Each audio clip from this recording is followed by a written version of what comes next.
Хотите узнать, через сколько лет брака супруги начинают понимать друг друга без слов? Или думаете, что это просто везение? Многие сегодня смотрят на нас и говорят: вы понимаете друг друга по одному взгляду, по мимике, без слов.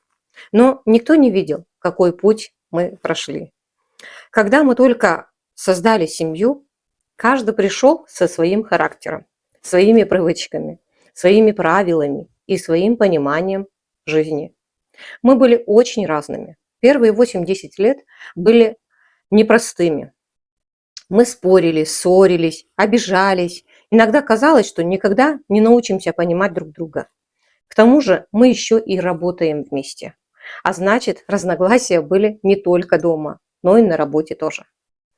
Но была одна вещь, которую мы решили для себя с самого начала. Мы не будем сдаваться. Мы не искали повод расстаться. Мы искали способ сохранить семью. Учились слышать друг друга, уступать, прощать, разговаривать и идти вперед вместе.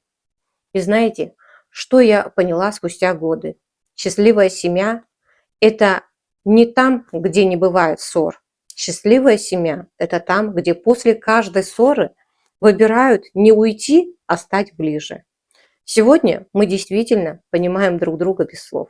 Но это не чудо. Это тысячи дней, когда мы выбирали любовь, уважение и семью.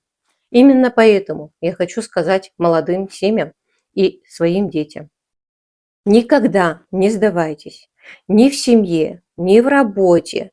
Если рядом есть любовь, уважение и желание сохранить отношения, многое можно преодолеть. Напишите в комментариях, сколько лет вы вместе. Что, по вашему мнению, самое главное, чтобы сохранить семью? Если вам близки настоящие истории без прикрас, подписывайтесь. Здесь я делюсь опытом, который проверен в жизни.